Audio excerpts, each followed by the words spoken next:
Welcome back to the City Current Show. I'm your host, Jeremy Park. We're always honored to bring you inspiring stories of individuals and organizations making a difference, empowering the good. And the theme we're going to dive into is from protest to progress. We are honored to be joined by Beverly Robertson. She is the president and CEO of the Greater Memphis Chamber. She's an award winner for sure. How are you doing, Beverly? I am great, Jeremy, and it's always good to be with you because you do such great work, and I learned so much from the shows that you do. So thank you for all that you're doing to help educate and make us aware of important things going on in Memphis. Well, I appreciate the high praise from you indeed, and it's an honor to work alongside you and your amazing team. I view all of this as teamwork to be able to make a difference, and that's a big part of what you all do. Give us a little background on the Greater Memphis Chamber. Let's start there, and then we'll dive into from protest to progress. So give us some background on the Greater Memphis Chamber, though. Absolutely. Well, many people don't know that the purpose of the Greater Memphis Chamber is to relentlessly pursue prosperity for all, not for a handful, not for a few, but for all in Memphis. Uplifting the bottom is part of our strategy as well. And when we think about the Greater Memphis Chamber, I've tried to characterize our work very simply and with three basic letters of the alphabet: P, E, W. Q, and it's not those things that you sit on in church when you go, but what the E is in the center of that word, and that stands for economic development. And what that means is we attract higher wage jobs and new investments into the marketplace, and we help existing businesses expand and grow. So it's an attract new investment and help existing ones expand. We could not do that without a talented pipeline and a workforce. We've got to get the marketplace ready to receive these jobs that will be coming into the marketplace. And then in order for both of those to work in tandem, we've got to have a great operating environment. We've got to make it easy for people to do business, to come to Memphis, to talk to us about the opportunities that they bring. If we don't have the right operating environment, which really is steeped in public policy, which we have to work on the local, state, and national levels to make sure we've got the operating environment.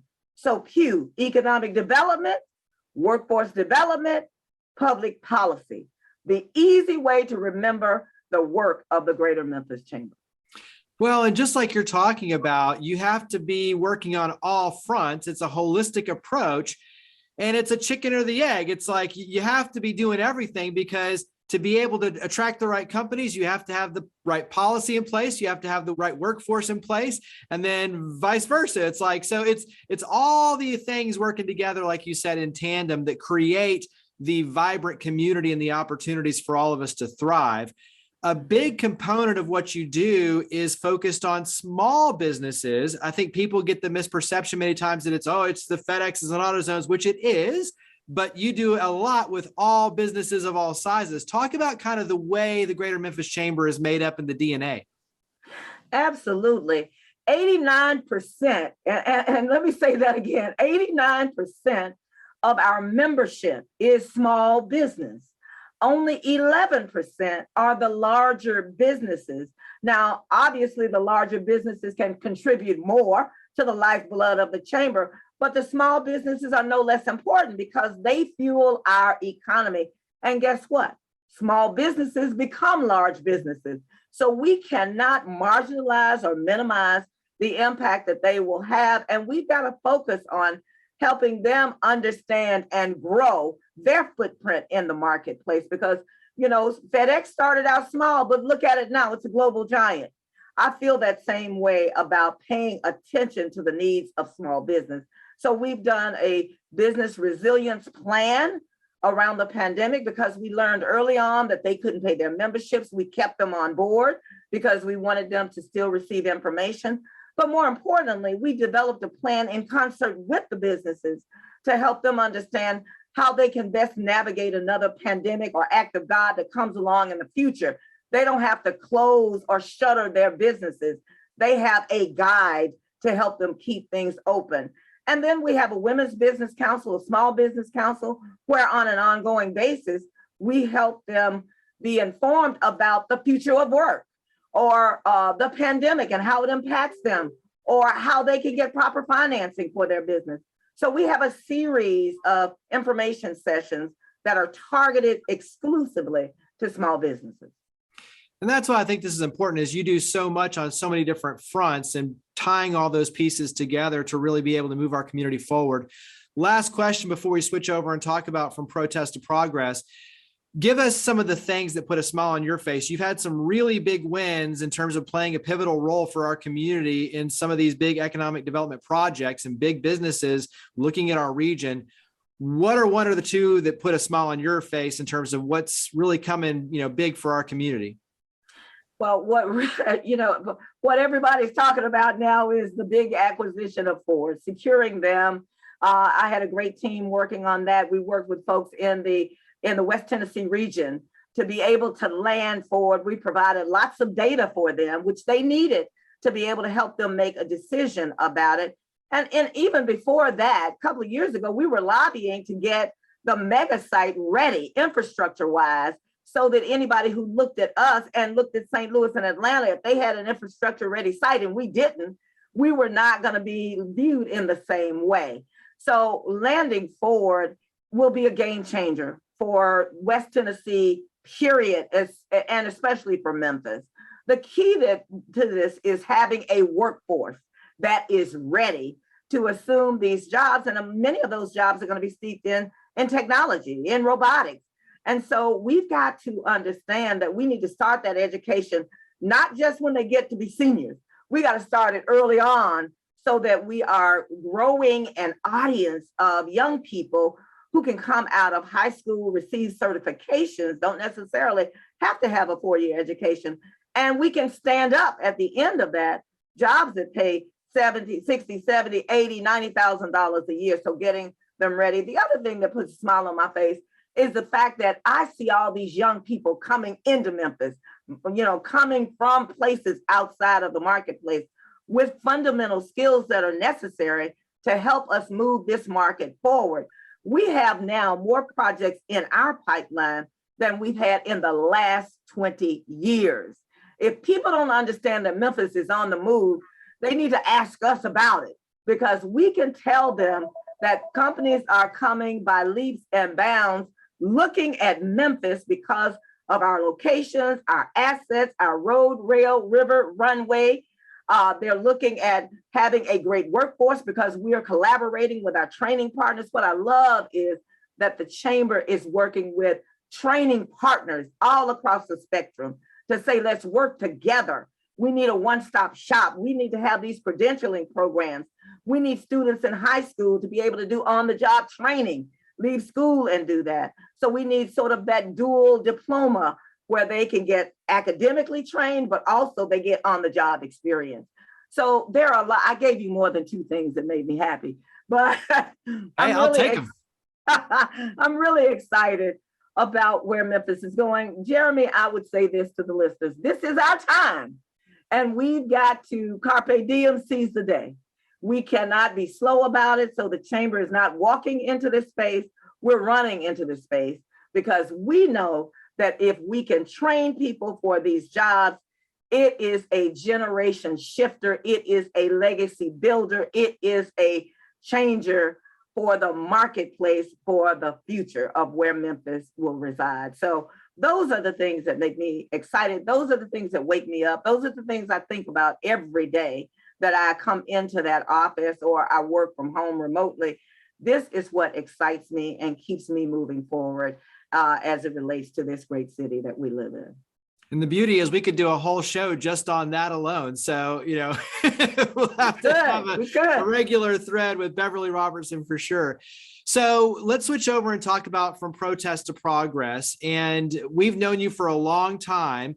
And your background, when you look at the National Civil Rights Museum and you taking an active role in trying to make our community better and lifting, and like you said, all sides of our community, making sure that everyone is included in this lift. And so that is some basic context. Let's go back to 2020 and look at kind of where we were as a nation, as a world, but also as a community. And you look at the protests and things that were taking place. How do you contextualize from protest to progress in terms of telling kind of the story and the importance of it for our community?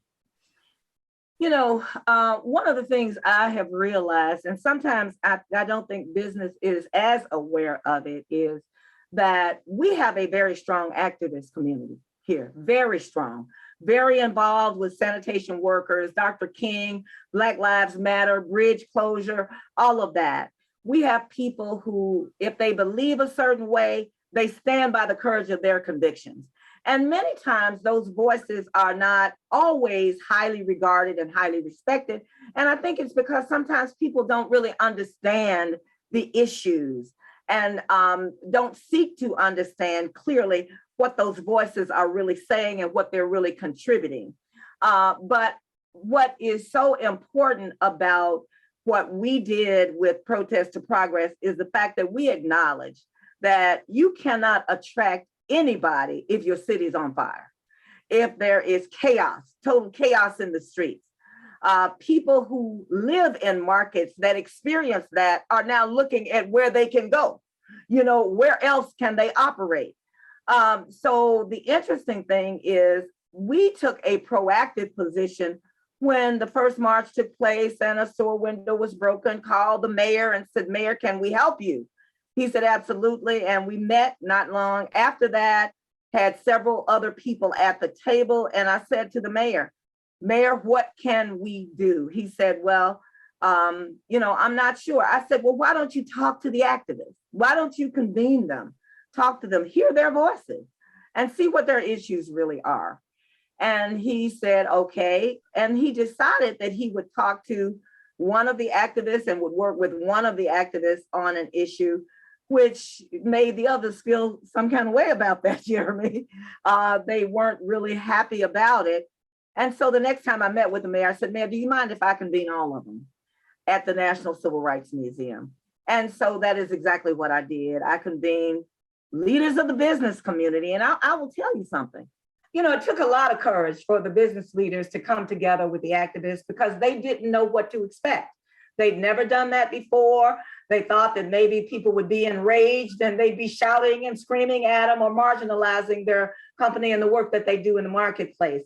But nonetheless, I had business leaders who agreed to come and sit down and talk with activists, and the business leaders joined by the clergy actually had great discussions. The first meeting was all about the activists. Nobody else talked, just the activists, so that their voices could be heard without judgment, which was great because they identified some things. The next couple of meetings, the business leaders spoke, and then the clergy spoke, and we came up with 4 major issues that needed to be addressed. And the issues, according to the activists, that were priority: living wage, number 1.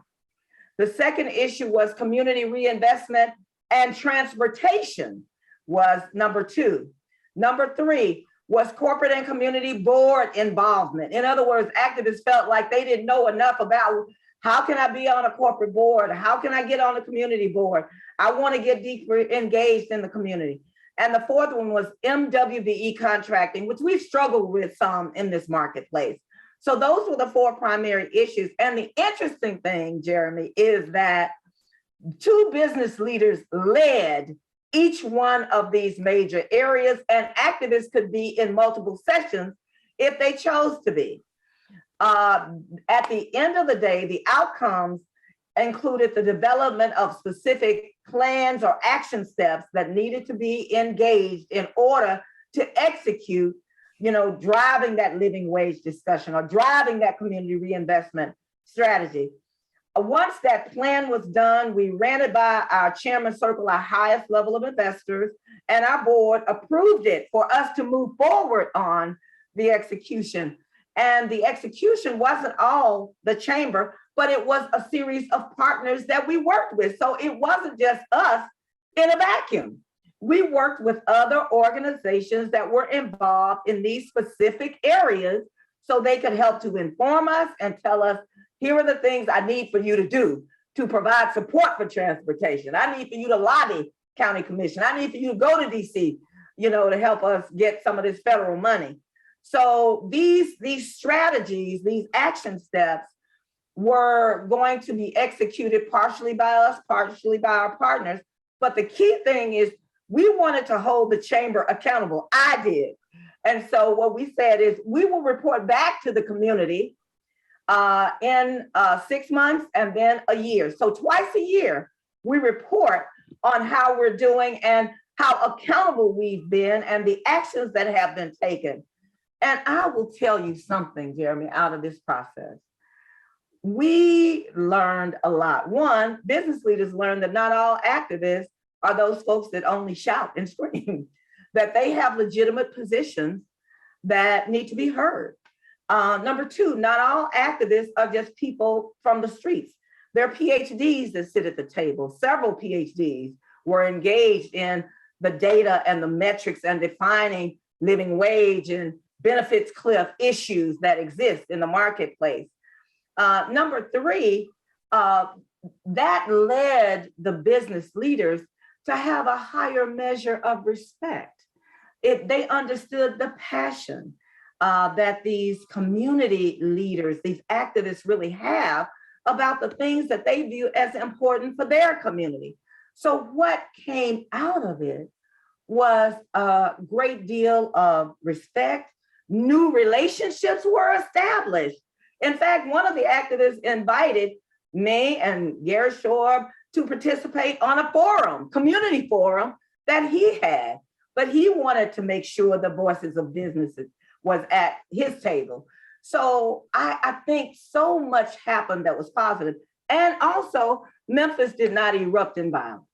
That would have slowed down progress. We might not have been able to attract forward if we had gone up in flames or there had been a lot of chaos in the marketplace.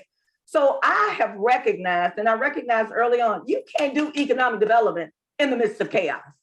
And so my point was to talk to everybody at a common table and let's get the issues out. Let's see what we can do, especially the business leaders, to address some of these concerns within the confines of their organizations. And trust me, businesses have grown their wages substantially since pre-pandemic. They literally have. And so companies that might have been at 13 are now at 15, 17. Some are at $20 and $22 an hour. The benefits packages have increased significantly. You know, some people are paying sign-on bonuses, giving healthcare benefits early on, paying college tuition, or even if they want to go to vocational schools and go through training programs, they're paying for those. So that was a beautiful result of something that the chamber just wanted to get engaged in to see if we could help advance whatever voices needed to be heard and offer a perspective that is not often heard by business. Yeah, and I'm really glad that we're sharing this story because there's so many lessons learned, just like you're talking about, but so many important collaborations, relationships, things that are going to carry our community forward. And when I look at just, you know, to do what you did took respect and power on your end to be able to convene all the parties, because you have to do that with trust to be able to get all the entities together. And like you said, then come about it from a disciplined to strategic approach, not a shouting match on any side. And then walking away with an actual plan so that people feel like there's ownership in terms of creating the plan.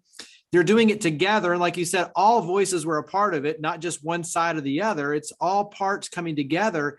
But then, like you said, there's accountability and strategy in place so that we can actually move forward together. And it's not just people talking, there's actual action that then, once again, creates the trust, the integrity, and the respect to say, hey, we're in this together. And like you said, in the process, you're breaking down barriers, you're breaking down walls and stereotypes and all these things that ultimately heal our community, but obviously move it forward. And you do it without any sort of, like you said, chaos erupting, which really allows for all these new opportunities as a community because people see from the outside, hey, Memphis is working together to move forward. So many powerful lessons on your end. When you look at kind of where we are in this moment, you already listed off some powerful outcomes, but what's one or two maybe that you say, hey, here's kind of where we are in this process that you definitely want the public to know? Yeah, I think there are a couple of things that are important. I think not all economic development has been equitable economic development. And what we're doing at the Chamber is looking at economic development through the lens of equity and making sure that, it's not just beneficial to one segment of the community. I know oftentimes people in the community say, you're spending a lot of time developing downtown, but I don't think they can say that now because Orange Mound is targeted and is being redeveloped. Binghamton is being redeveloped. Fraser is being redeveloped. And companies are moving. You look at Amazon and Nike and Fraser. And I will tell you that there is a lot going on as development moves. Yes, it's downtown, but it's also moving east and hitting communities and neighborhoods. Look at what's going on at the fairgrounds. I mean, it's not concentrated downtown. That is in the center of the city, not far from the Beltlines and Orange Mound. So equitable economic development is important. And then the other thing I would say is we're looking at everything through the lens of making Memphis more competitive. And what we recognize is there are things that will drive competitiveness. If we don't have an effective transportation system, transit system, we can't be competitive. And it's not just about one group riding a bus, it's about all of us utilizing that to help the environment. And once we have an efficient transportation system that is funded the way it needs to be funded, then we can literally say to people coming into Memphis when they ask the question, how are people going to get to my jobs? We can say we've got transit and we've got an effective transit system that operates. So understanding that there are variables that make this market more competitive. We can compete with anybody if we have those fundamental variables together. It will drive our competitiveness. And so we're working on that. So equitable economic development, identifying those variables that make us more competitive. And if they're not where we want them to be, working to bring them up to par so we can have a competitive marketplace where all people really enjoy the benefit of having a home, having efficient transportation, educating their children. All of those things come as a direct result of some of the things we are attempting to do now. Yeah, good stuff. This is one of those we could go on and on and on. So we'll definitely have to have you come back on, but wrap up with contact information, website. Where do we go to plug in and learn more about the efforts for the Greater Memphis Chamber? It's www.memphischamber.com. Makes it easy. Well, Beverly, thank you for all you and your amazing team do, and definitely appreciate it. Thank you for coming on the show. Thank you, Jeremy, for having me. I'll come back anytime.